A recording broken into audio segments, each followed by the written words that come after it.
দুনিয়ার জীবন হচ্ছে বন্ধুগণ এটি খেল তামাশা, এটা হচ্ছে আপনার আধিক্য, পরস্পরের মধ্যে গর্ব অহংকারের বিষয়, আর কিছু না। কিছুদিন তামাশা করলে, যেমন দুইজনে বসে বসে আপনারা যখন খেলান, খেলায় লিপ্ত হন, একটা খেলা যান, তখন দেখা যায় যে তিনি কিছুক্ষণ খেলার পর এরপরে শেষ। ঠিক আপনিও একটা এখানে মনে হয় যেন খেলার একটা আসর তৈরি করেছেন, কিন্তু আল্লাহ রাব্বুল আলামিন এই দুনিয়ার জীবনটাকে এর সাথে তুলনা করার মাধ্যমে এটা বুঝাচ্ছেন যে এটি যে কত ক্ষণস্থায়ী। যেমন এর সাথে কোন ব্যক্তি নিজেকে সম্পৃক্ত করার প্রয়োজন মনে করে না। তিনি মনে করেন যে আমার খেল তামাশার সাথে যদি আমি নিজেকে সম্পৃক্ত করি, তাহলে আমি আমার জীবনের মূল অবজেক্ট থেকে, জীবনের যে মূল লক্ষ্য রয়েছে, মূল যে উদ্দেশ্য রয়েছে, সেই উদ্দেশ্য থেকে আমি কি হয়ে যাব? দূরে সরে যাব।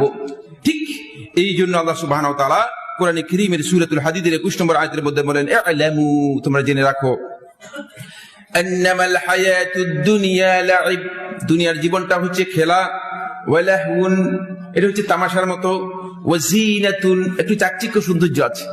এই সৌন্দর্যটুকু আল্লাহ রাব্বুল আলামিন দিয়েছেন যাতে করে আপনারা দুনিয়া থেকে একেবারেই বিরাগ হয়ে যান না।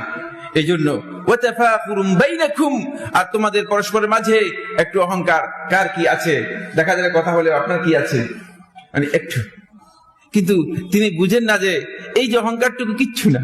এই যে একজনের প্রতি আরেকজনের যে গর্ব যে আমার এই আছে, এগুলো কিছুই না। কারণ এগুলো আপনার আছে বলছেন যেটা, সেটাই কতক্ষণ পরে কি হয়ে যাবে? নাই হয়ে যাবে, কতক্ষণ পরে শেষ হয়ে যাবে। এরপর আল্লাহ তাআলা বলতেছেন, ওয়া তাকাসুরুন ফিল আমওয়ালি ওয়াল আওলাদ, সন্তান সন্ততি এবং তোমাদের সম্পদের মধ্যে আধিক্য, মনে করো যে একটু হোক, বেশি হোক, বেশি হোক, এটা তোমরা চাও, এছাড়া আর কিচ্ছু না। এর পরিচয় এছাড়া আর কিছুই নয়। এই আয়াতের তাফসীরের উপর যদি আমরা আলোচনা করি, তাহলে পুরো একটি খুতবা নয়, দুই তিনটি খুতবার আলোচনা হবে।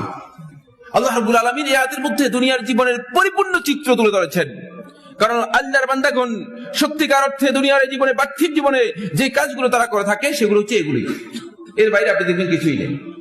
সবার উদ্দেশ্য হচ্ছে এগুলো, কিন্তু এগুলো পুরোটাই আপনার মূল অবজেক্ট না।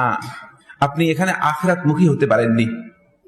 দুনিয়ার এই জীবনটাকে আপনি আখিরাতের উদ্দেশ্যে কি করতে পারেননি? নিবেদন করতে পারেননি।